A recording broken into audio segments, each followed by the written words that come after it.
d'IDFM 98 de la Mande FM. Bonsoir à toutes, bonsoir à tous, au-delà du miroir. Ce soir, avec Marc Vallée, qu'on a déjà rencontré il y a peu de temps, à peu près 6 mois sur cette antenne. Bonsoir, Marc. Bonsoir, Joël. Ah, j'ai pas mis votre téléphone, On recommence. Bonsoir, Marc. Bonsoir, Joël. Ah, c'est mieux comme ça. Alors, vous êtes fondateur de Ariane Édition et vous êtes également à l'origine du grand événement Science et Conscience qui a rassemblé plus de 1500 personnes au Zénith de Toulouse en 2012. Et aujourd'hui, vous êtes co-auteur du livre Mémoire au pluriel d'Orion avec Rosanna Narducci qui, en 1975, âgée de 3 ans, vit ses premières retrouvailles avec sa famille stellaire. Alors, on va déjà parler un peu de cette femme qui est absente. Oui. Vous l'avez rencontrée où ? Alors nous, on s'est rencontrés en 2010 environ. Elle enseignait déjà depuis un certain temps. Je voyageais à ce moment-là avec Pierre Lessard et qui canalise le Maître Saint-Germain. Et il y avait des gens qui, de ce groupe-là, ils me disent, on a vraiment quelqu'un en France d'intéressant, puis ça serait bon que tu puisses la rencontrer. Et donc, je suis venu à Paris, on s'est rencontrés. J'ai pu participer à 3 jours d'atelier qu'elle donnait. Et elle a reçu à ce moment-là les informations des conclaves. Qui nous a, donc, cette information, on a publié 3 livres. Conclaves, donc, c'est des réunions de maîtres ou de commandants de nos frères des étoiles qui viennent faire un rapport de la situation de la planète. Et par la suite, on a maintenu une belle amitié, puis on a continué à se voir. Là. Donc, elle est française, elle ? Oui, c'est une Française. Et elle habite dans le sud de la France ? À l'est. À l'est. Mulhouse, dans ce coin-là. Mulhouse. D'accord. Donc, vous êtes co-auteur du livre Mémoire d'Orion. Alors, je vous ai posé la question avant l'antenne. Je vous dis, mais qu'est-ce que vous faites dans le livre ? Qui l'a écrit ? Est-ce que c'est Rosanna Narducci ou est-ce que c'est vous, Marc Vallée ? Alors, Rosanna, elle a canalisé les grandes lignes. Il y a certains passages où il y a plus d'informations qui viennent de Rosanna, mais certains passages, comme tout le début du livre, en fait, il y avait très peu d'informations. Et donc, inspiré, en fait, par l'enseignement qu'elle a reçu, je me suis assis et c'est moi qui ai écrit le livre, en fait. J'écrivais chapitre après chapitre, j'envoyais ça à Rosanna et elle me donnait son input dessus. En général, elle trouvait ça bien, ça lui convenait. Et pour moi, en fait, c'est une première expérience aussi précise où dans l'écriture, je pouvais ressentir l'information aussi venir. Alors, pour moi, il y a une forme de canalisation aussi. Au début, c'était moins évident, mais par moments, j'ai vécu l'expérience de vraiment ressentir une pensée venir en mon cerveau. C'est subtil, mais on saisit la différence avec notre façon de penser habituelle. Donc, c'est quand même assez évident. Il y a vraiment une sensation là qui se passe. Et donc, on est vraiment co-auteur pour le livre.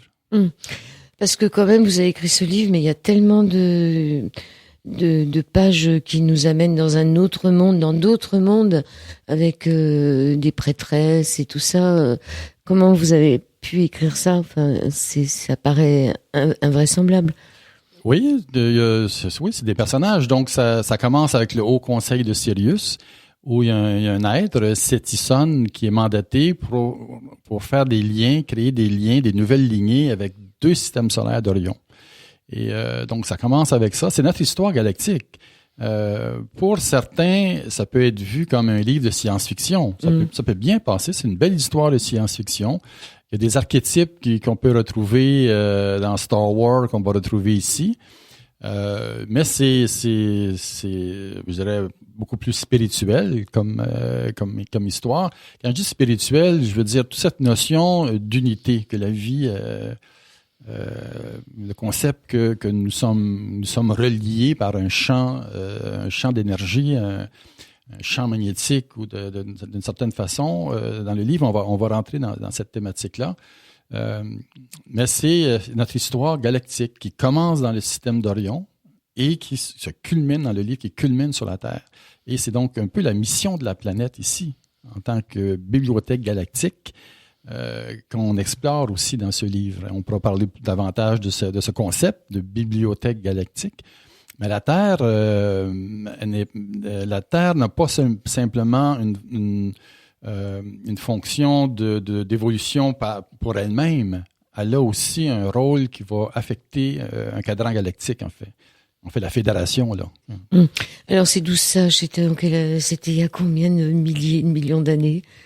Parce que c'est quand même une évolution dans le temps. Hein. Au départ, on voit la Terre n'existe pas au départ du livre, ou tout du moins. Oui, en fait, la Terre existe au début du livre. Ça se passe un peu avant, il y a 200 000 ans de notre histoire. Quand ils arrivent sur Terre, ça se passe environ il y a 200 000 ans où il y a un processus qui s'est fait au niveau des populations humaines qui existaient à ce moment-là, de façon à élever leur génétique pour permettre l'incarnation d'âmes plus avancées. Fait que si on se situe dans le temps, ça se situe avant 200 000 ans. Un concept qu'on a dans le livre, c'est que la Terre, dès le départ, elle a été formée, elle a été comme programmée pour jouer ce rôle d'accueil des forces involutives et évolutives de ce cadran galactique-là. Dans la dualité. Dans la dualité. Dans la dualité. Ça aussi, c'est un concept intéressant du livre. Quand on part des dimensions plus élevées, que la vie a commencé à explorer les dimensions plus basses, pas plus basses parce qu'elles sont moins bonnes, mais des fréquences moins rapides, si on veut, sont allées donc des dimensions 5, donc 6, 5.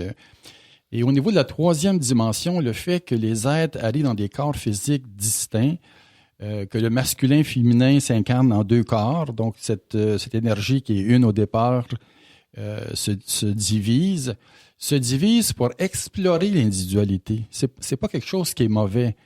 Mais dans ce processus-là, on se sont aperçus que c'est extrêmement difficile d'évoluer et d'explorer l'individualité jusqu'où c'est exploré sans qu'il y ait une forme de distorsion de l'ego. Et donc, c'est ça, c'est qu'il y a une tangente qui a été prise dans l'évolution et l'ego est devenu une présence trop forte et ça a occasionné des conflits qui se sont trouvés, des conflits majeurs dans les systèmes d'Orion et avec d'autres systèmes solaires. Donc, ça a amené le processus qu'on appelle les forces involutives qui cherchent à maintenir les individus séparés par rapport au concept de force évolutive qui saisissent qu'on est séparés dans un but d'explorer la vie, l'évolution, mais qu'essentiellement, on est toujours unis aux autres. Alors, c'est la grande leçon d'être un individu et en même temps être uni à notre communauté. Et c'est tout le ratio, le rapport individu-collectif qui est exploré aussi là-dedans.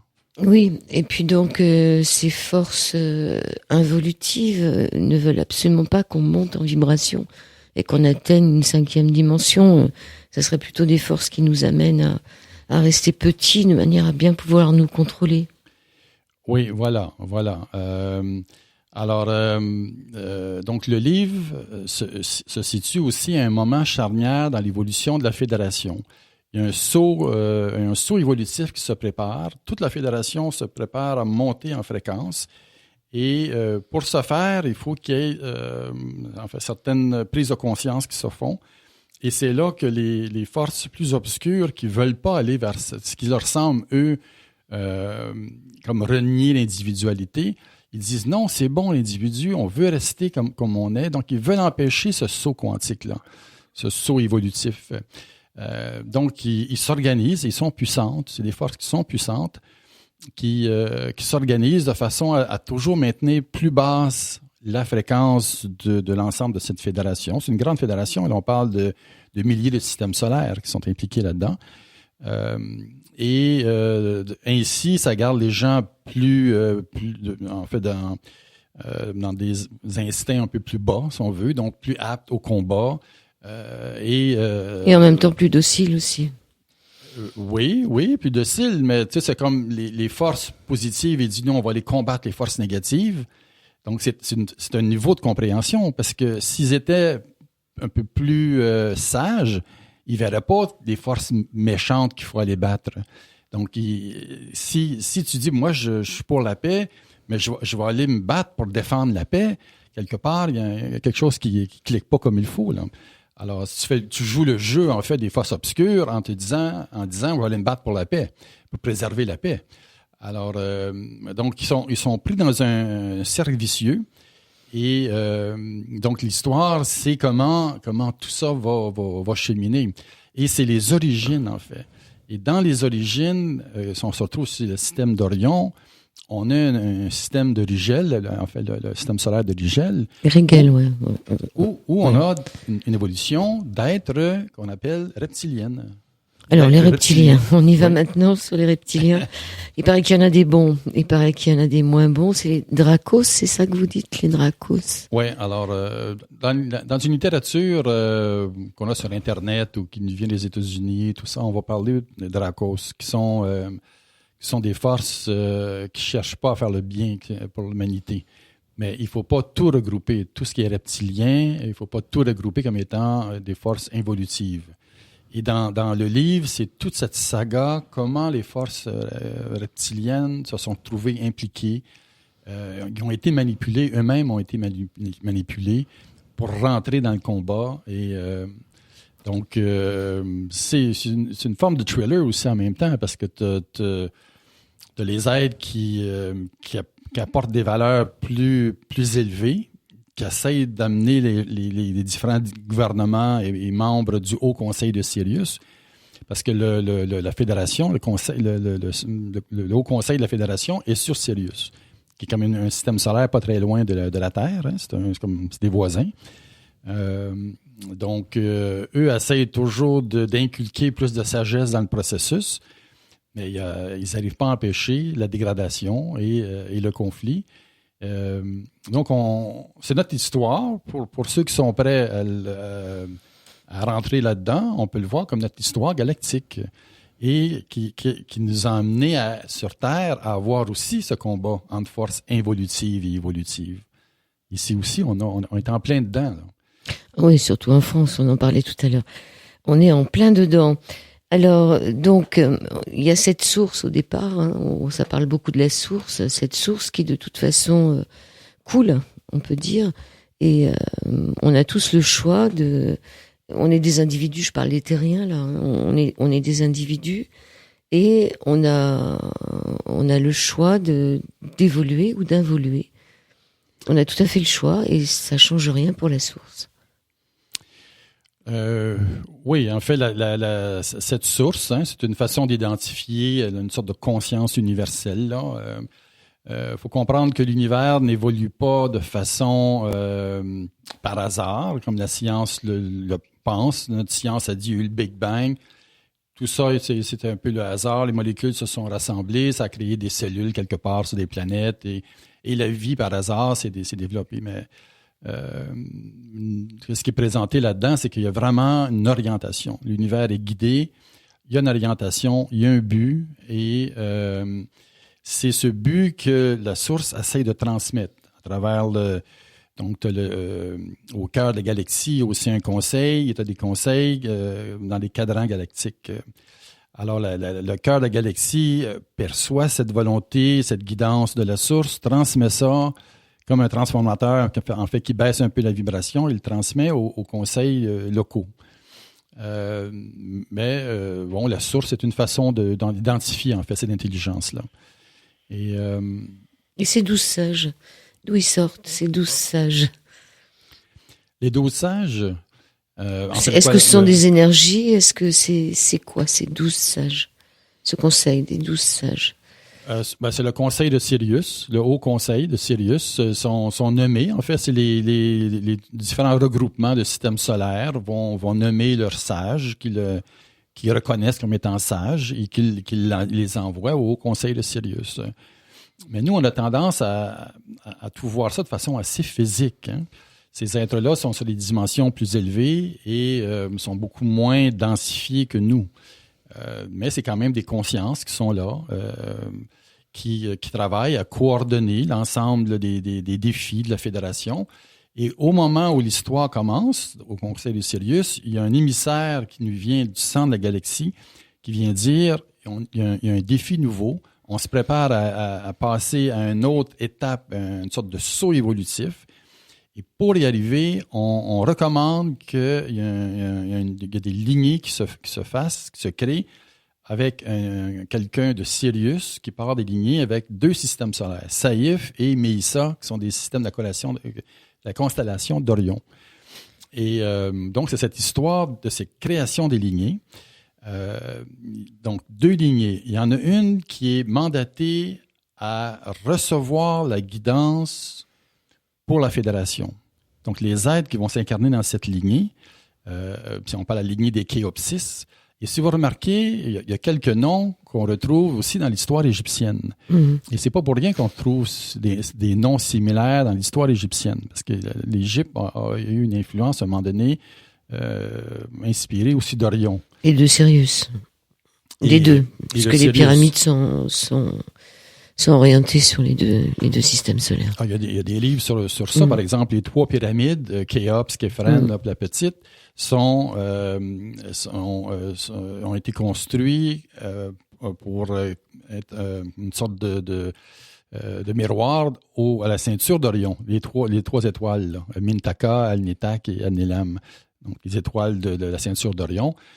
Juste pour dire en passant, c'est pour ça qu'on retrouve un peu des noms comme ça. Donc, il y a eu la lignée des Khéopsis. Et l'autre lignée, dans le livre identifié comme les Bel Hachatan. Et donc, une qui devait recevoir la guidance des 24 anciens du Conseil galactique. Et l'autre, structurer la réception des informations pour être diffusée au niveau de la Fédération. Alors, si vous voyez, c'est comme les 2 facettes d'un même aspect. Un reçoit l'information, l'autre structure la diffusion. Donc, les 2 lignées avaient cette mission.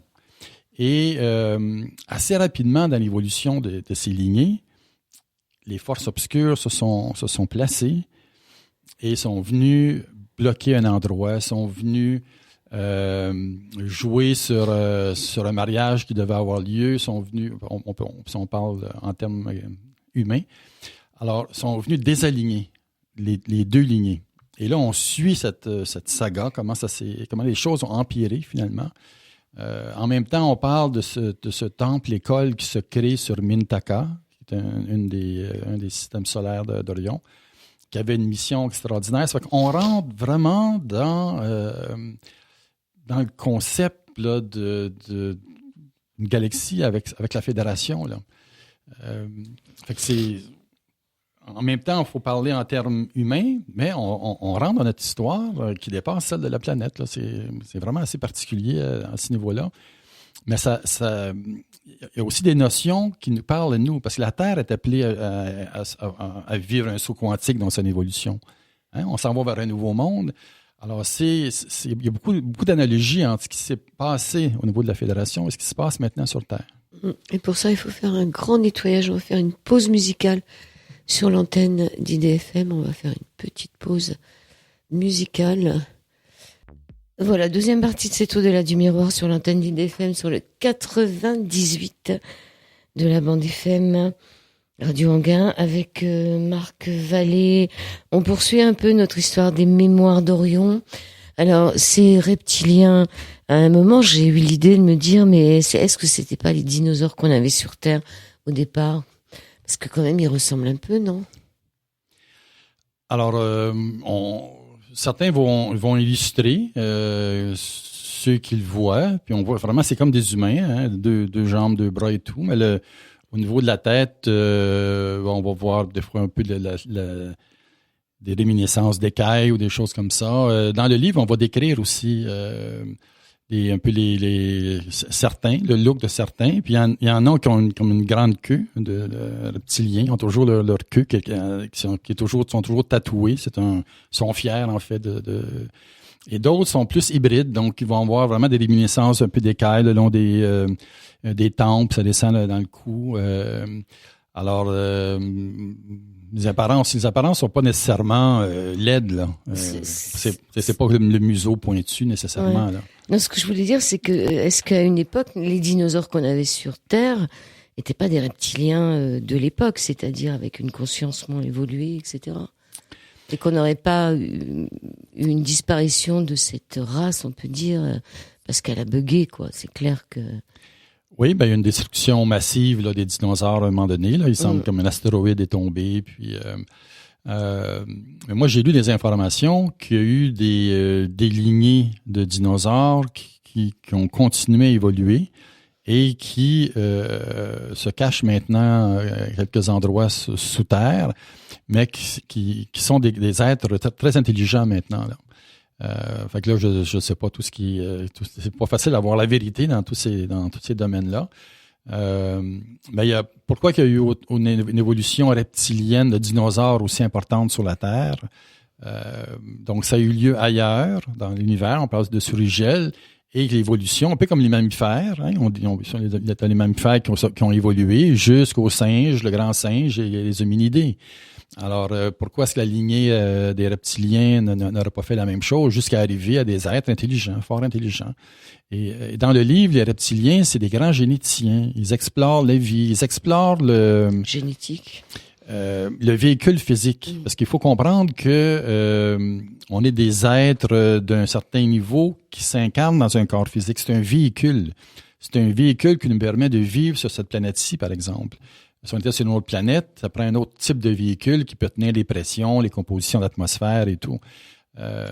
Donc, les reptiliens d'origine sont pacifiques. Dans le livre, on les présente comme étant pacifiques et ils sont fascinés par la génétique, puis le rapport entre la pensée et la génétique. Donc, comment on peut, par la pensée, jouer sur notre génétique. Donc, ils vont explorer tous ces éléments-là. Et à un moment donné dans l'histoire, cependant, sont manipulés par d'autres êtres et ils se font prendre, en fait. Par Mahab. Mahab. C'est qui cette Mahab? Alors,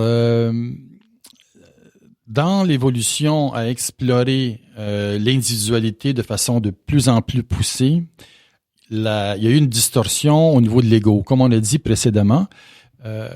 Et toutes ces petites consciences égoïques de milliards et de trillions d'individus, à un moment donné, ça c'est comme Ça fait un égrégore. une sorte de ça s'est manifesté en un être. Donc il y a comme Mahab en fait, c'est nous. C'est nos égos. Ouais. Nos égos à des trilliards d'individus qui sont arrivés à une fréquence suffisamment forte pour créer l'incarnation d'un être. Et cet être-là, c'est voué à préserver les individus séparés les uns des autres. Et lui-même, en tant que genre de source alternative, il se présente donc comme une source, mais alternative à la source, la vraie source. Et donc cherche à manipuler les différents êtres. Et dans l'histoire, il y a dans la lignée Belashatan 2 êtres qui s'incarnent, Satan et Actaé, et il réussit à les influencer. Et ces 2 êtres ils ont quand même des facultés très avancées, vont arriver à dominer de plus en plus de systèmes, à influencer pour arriver à vouloir contrôler la fédération. À dominer. Ils veulent dominer et c'est dominer par la force. Alors eux, ils disent, bon, ben, c'est nous qui avons la vision la plus intéressante. Par exemple, le Conseil de Sirius, toutes les décisions sont prises à l'unanimité. Et la raison, c'est que chacun amène son point de vue et donc, c'est vrai que ça peut être plus long parce que là, il faut analyser les points de vue de chacun et arriver à un consensus. Mais une fois que le consensus est là, c'est très puissant parce que tout le monde est d'accord et tout le monde avance en bloc dans une seule direction. Alors, Satan, il va dire, c'est trop long, vous perdez votre temps, vous êtes obligé d'écouter des systèmes solaires qui sont moins avancés, moins intelligents. Allons-y par des principes de démocratie, 50+1. Et s'il y a un être qui a des capacités, des facultés au-delà de la moyenne, pourquoi lui ne pourra pas décider qu'est-ce qui est mieux pour les autres au lieu d'attendre que chacun décide de son côté et tout ça. Alors, déjà là, il vise à briser ce cercle d'unanimité pour lui-même se placer comme étant un grand leader. Et c'est une personnalité magnétique, si on veut, très forte, qui arrive à convaincre beaucoup de gens, là. Mais il arrive aussi à manipuler génétiquement les reptiliens, donc baisser un peu leurs traits, le trait plus pacifique et augmenter les traits ancestraux plus agressifs et en faire une armée. Et donc, c'est avec cette armée qui va, avec des technologies avancées, influencées par Mahab et tout ça, en venir à une guerre ouverte avec la Fédération, là. Mais ça nous parle bien. Moi, je pense que. Est-ce que vous pensez du transhumanisme qui est en train d'essayer de modifier l'homme génétiquement? Parce qu'il est question aussi dans le livre que ils hybrident les hommes, mais pas leur conscience, c'est-à-dire ils hybrident des esclaves. Oui, alors, ça, c'est un point de vue humain en disant on va faire comme un bras artificiel, le bras va être plus fort, on peut faire des corps aussi, en fait des machines plus performantes qu'un corps physique normal. Mais le corps est très bien conçu. Quand on va au bout des facultés du corps humain, il y a beaucoup de facultés là qui amènerait un aspect plus de surhomme là, si on allait jusqu'au bout. On a quand même des maîtres qui ont démontré la capacité de faire des miracles, de jouer sur la nature, de guérir les gens. Alors, moi, je trouve que c'est très limité comme conception. Mais c'est très tentant aussi. Dans l'évolution d'une planète, il arrive, ça c'est pas juste sur la Terre, il arrive à plusieurs autres endroits. L'humanité développe des technologies de plus en plus avancées qui lui donnent un sens de pouvoir. Et il est fasciné par ce pouvoir et il pousse ça trop loin. Et il risque de s'autodétruire. Si on regarde notre propre histoire, on a l'Atlantide, c'est ce problème-là. Ils ont poussé la technologie trop loin. Et finalement, se sont autodétruits. Alors, c'est une fascination, mais en même temps, l'humain a cette capacité, par exemple, les téléphones, mais l'humain peut utiliser sa faculté de télépathie et ne plus avoir besoin de téléphones qui utilisent des ondes aussi, mais qui sont peut-être dangereuses pour le système, comme les 5G qui arrivent. Finalement, ça nuit aussi. Mais c'est bien ce que je vous dis, c'est une façon de détruire l'humanité. Alors, ainsi, les influences de chaque camp viseraient soit à hausser la capacité d'amour de cette humanité pour réussir le passage, parce que tout le livre, c'est pour réussir un passage, pour monter, pour réussir le passage, ou soit à créer une distorsion suffisante pour que cette humanité échoue et s'autodétruise. La 12e bibliothèque n'entrerait pas en fonction et le conflit mahabien serait libre de s'étendre au-delà. Les enjeux seraient colossaux. De toute façon, c'est le tome 1, et à la fin du livre, on se rend compte qu'il y en a un deuxième qui va arriver. On n'a pas toutes les clés. Il y en a un deuxième.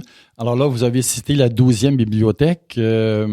La Terre serait une des 12 bibliothèques donc dans la galaxie. Il y a 12 systèmes solaires, en fait 12 planètes liées avec des 12 systèmes solaires, avec les 12 dans lesquels il y a un encodage particulier.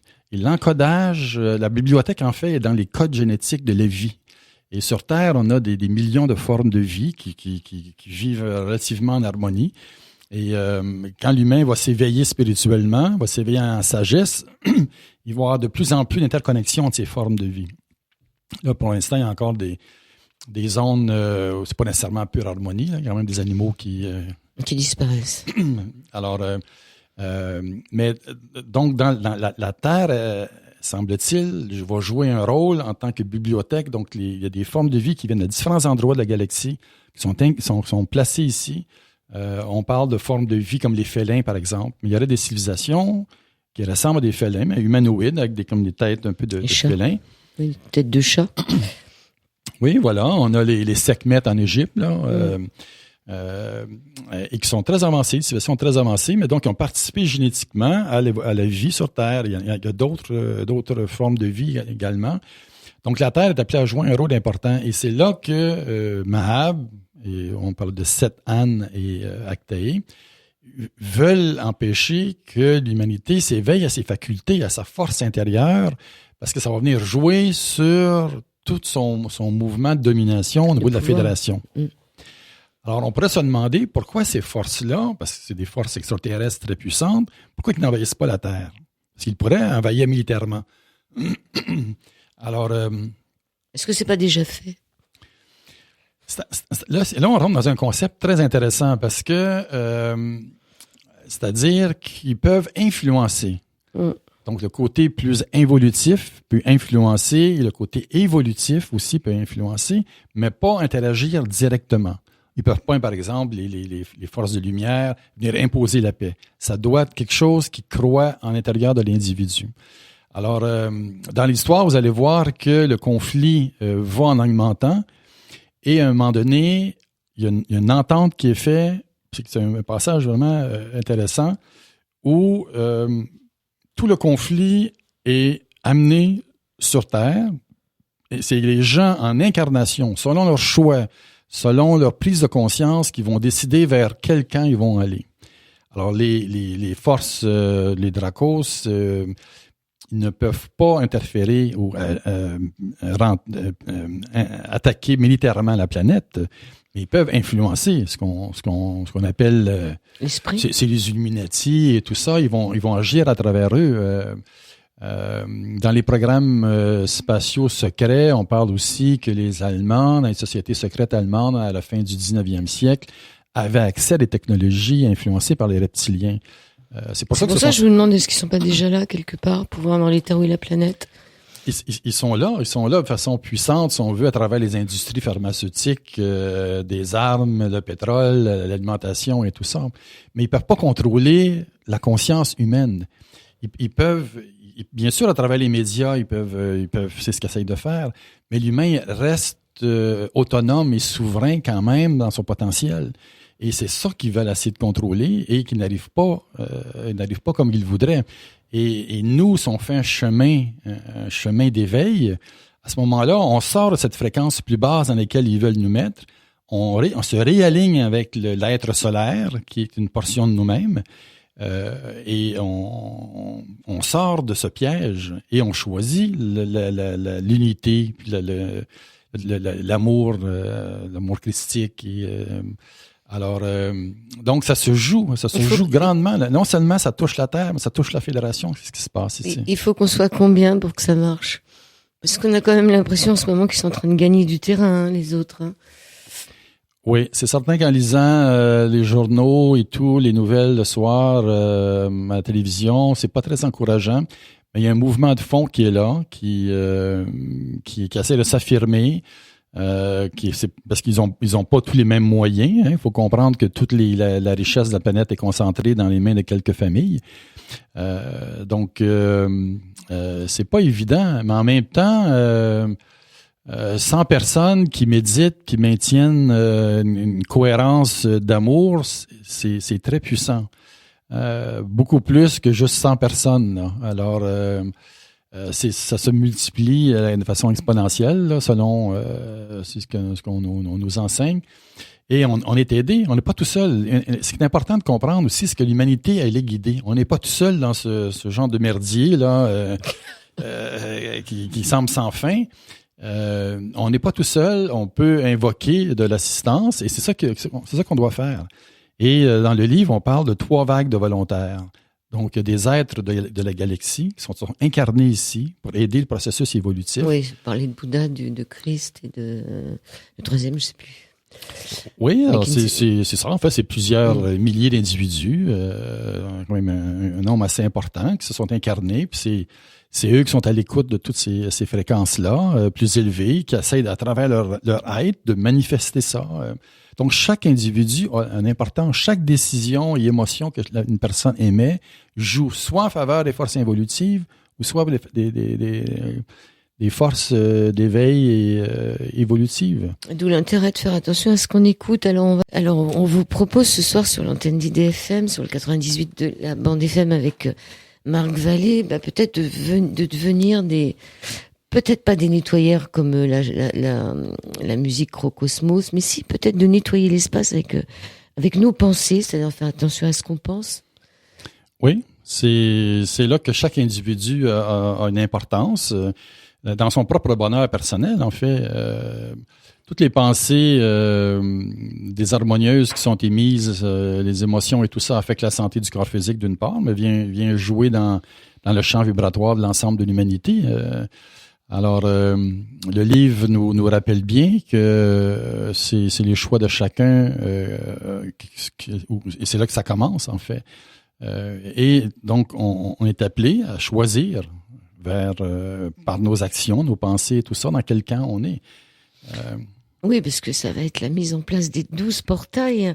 Par sa genèse et selon son mandat en qualité de bibliothèque galactique, notre planète Terre répond actuellement à la pulsion des 24 anciens. Ils étaient 12, ils sont passés à 24. En modifiant en priorité la fréquence de certains endroits à sa surface. De 12, ils sont passés à 24. En fait, on parle du Haut Conseil de Sirius et les 24 anciens qui sont au centre de la galaxie. Donc, Sirius, c'est comme un gouvernement relativement local. Et au cœur de la galaxie, là, tu as des êtres encore plus élevés en fréquence. C'est quoi le cœur, là? Bon, au cœur de la galaxie. Donc, c'est quelle planète? Dans une galaxie, tu as les bras qui tournent, mais au centre, une grosse boule plein d'étoiles. Et c'est là que la gouvernance de la galaxie se retrouve au centre de la galaxie. Tandis que là, quand on parle du Haut Conseil de Sirius, on est dans un aspect plus éloigné du centre. C'est comme un gouvernement local. Donc, c'est pour ça qu'on passe là à 24. Donc là, il nous parle des 12 portails. Oui, qui sont comme des points d'acupuncture où on vient ancrer une fréquence plus élevée. Et on a des portails de rédemption et de solarisation. Alors. Et c'est le processus qui est en marche ici sur la Terre. C'est une des fonctions, en fait, quand on parle de mission de la planète, où là, les forces involutives qui souhaitent maintenant se transformer. Parce qu'il y a des êtres, ça fait longtemps que ces conflits sur Orion ont duré quand même très longtemps. Et il y a un épuisement des deux camps qui sont là. Et il y a des forces qui sont du côté involutif qui saisissent maintenant que ça sert à rien. Ce qu'ils ont voulu faire ne sert à rien, qu'ils ont eux-mêmes été manipulés. Donc, ces portails de solarisation viennent jouer sur leur fréquence. Ça vient transformer les énergies plus denses de leur être et leur permettre une solarisation, finalement. Alors, c'est un portail de nettoyage, sauf les êtres qui sont appelés à vivre cette expérience-là. Il y a beaucoup de peur aussi. Ils se demandent ce qui va se passer parce que le côté plus dense de leur être va être transmuté, mais il y a un enseignement qui est fait. Et donc, dans le livre, il y a un des généraux reptiliens du nom d'Igual qui, à un moment donné dans l'histoire, saisit que ça sert à rien de continuer cette forme de combat et qui accepte de passer à travers le portail de rédemption. Et il devient un être plus élevé, comme un guide. Il devient comme un guide pour les reptiliens, là. Et donc, c'est les fonctions des portails de rédemption. Et on a des portails de solarisation, qui est un... donc là, tout ce que vous venez de dire, c'était sur la rédemption. Hein. Sur la rédemption. Et la solarisation, maintenant? Juste pour terminer sur rédemption. Rédemption, c'est comme... on revient à l'état originel dans lequel on était avant de commencer cette évolution involutive. On reboot le système. Oui, c'est ça. En même temps, on conserve les leçons apprises, mais on recontacte notre source première, en quelque sorte. Donc, c'est ça la rédemption. Solarisation, c'est reconnecter avec notre être solaire. Alors, dans l'histoire de Mémoire d'Orion, les êtres, en rentrant de plus en plus dans une zone de conflit, à un moment donné, il y a comme une protection qui se passe, une forme de sauvegarde de notre être solaire qui se fait, mais en même temps qui se détache de l'être plus dense, si on veut. Alors, l'être solaire ne peut pas baisser sa fréquence au-delà d'un certain point. Et si l'être incarné continue à baisser sa fréquence par ses pensées, ses émotions et par le conflit dans lequel il se trouve, il y a une séparation, il y a une fragmentation de l'âme, si on veut. Le corps solaire et l'âme, on peut faire une analogie. Et donc, dans l'histoire de la Fédération, il y a eu cette forme de séparation entre l'âme, le corps solaire et l'être incarné plus dense, de façon plus dense. Et donc, la solarisation, c'est de ramener le contact. Donc, on se réaligne avec l'être solaire. Certains peuvent parler du « je suis », le « I am » ou l'âme. Donc, c'est l'aspect multidimensionnel de l'être que se réaligne. Donc, cet alignement a été défait dans les zones de conflit et maintenant se réaligne. Et donc, mais ça a passé par une fragmentation. Ces fragmentations qui font qu'on s'est senti ou victime ou rebelle, c'est dans le livre aussi, c'est à découvrir, on n'aura pas le temps d'en parler. Mais c'est vrai que quand on souffre trop, ou tout du moins quand ça va pas trop, on se crée une autre personnalité. On n'est plus exactement comme on était au départ. Donc on peut devenir une victime ou on peut devenir un rebelle, comme vous dites. Oui, alors comme c'est écrit. Dans le processus de grande souffrance qui a été vécu à travers ces conflits, cette évolution, bien sûr, il y a un aspect conflit qui est pas facile quand on parle dans le livre, mais aussi des très beaux moments dont on parle aussi.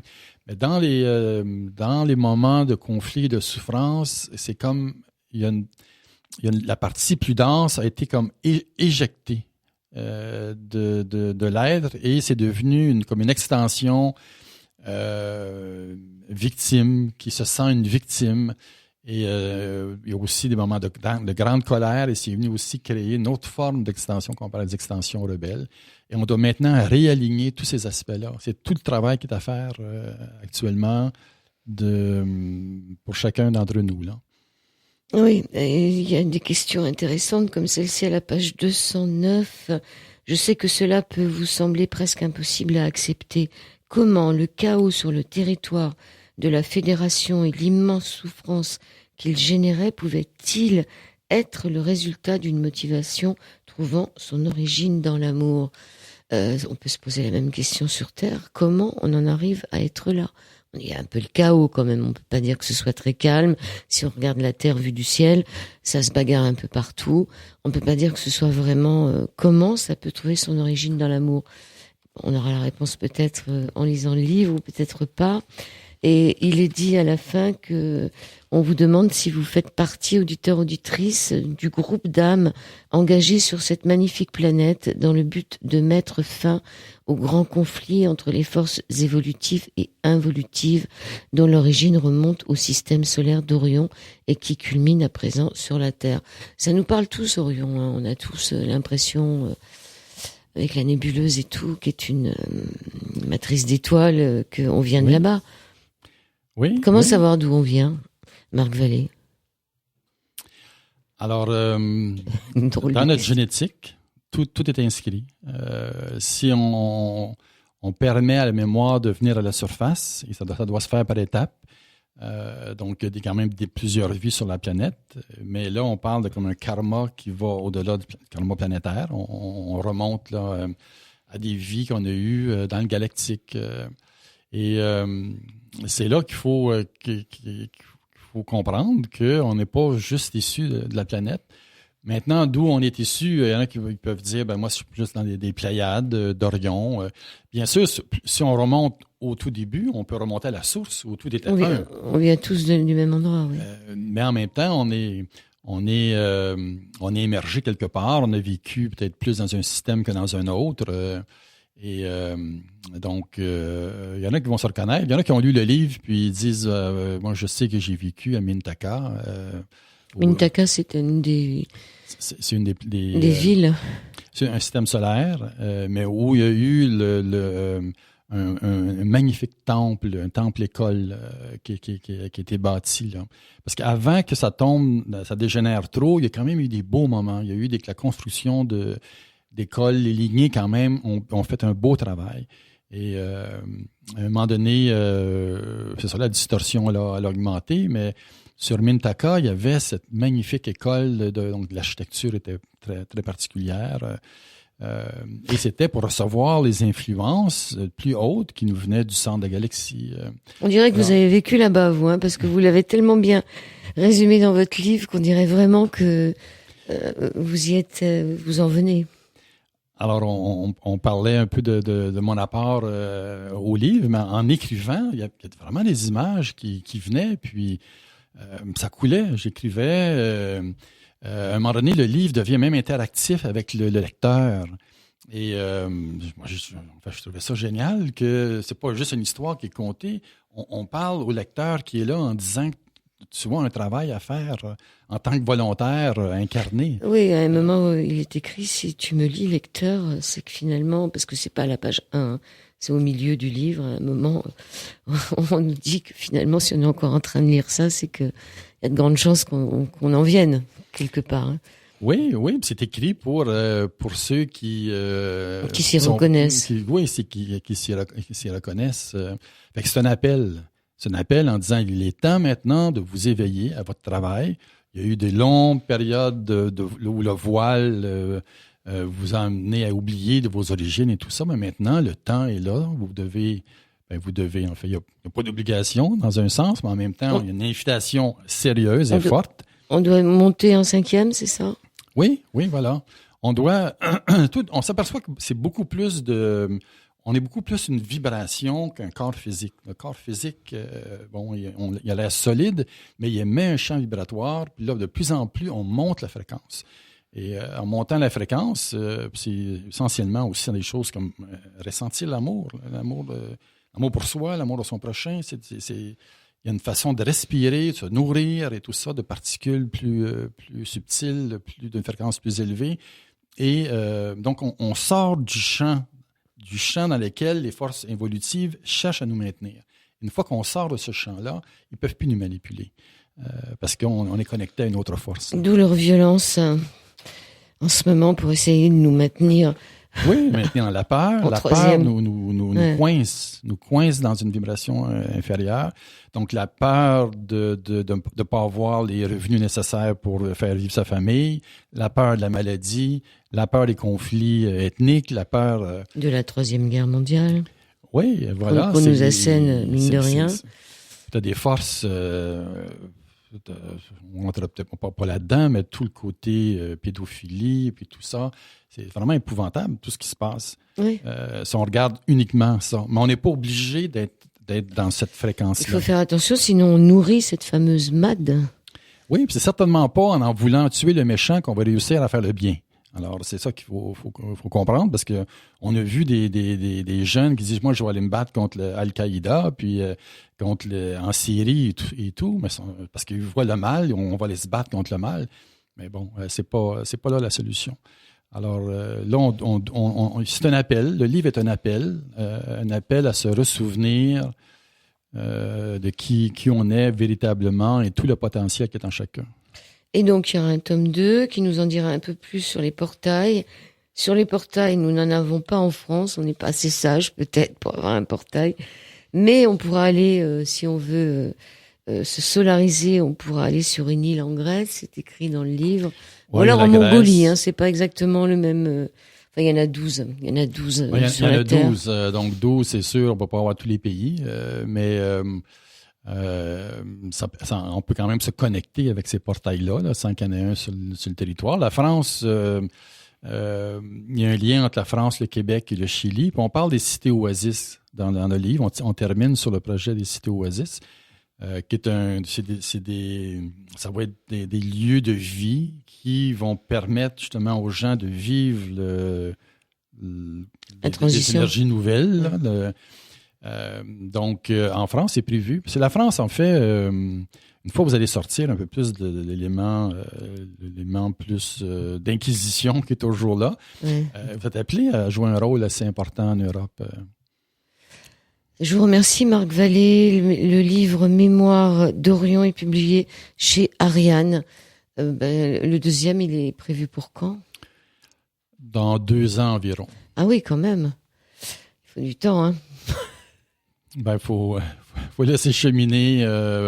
Oui, puis c'est doit être facile à écrire. Il fait quand même pas mal de pages, presque 300 pages. Merci beaucoup, Marc Vallée. Et Rosanna Narducci. Oui. On peut la retrouver en cherchant. Oui, Rosanna, vous l'avez facilement sur Internet. Elle donne des cours, des ateliers et tout ça. Elle est très dévouée à toute cette cause-là. Et c'est elle, en fait, qui canalise Cristal Chayard. Donc, moi, j'invite les gens à aller consulter son site et à découvrir les enseignements qu'elle offre, là. Moi, j'invite à lire le livre Mémoire d'Orion. Merci beaucoup. Merci, Joël. Marc Vallée.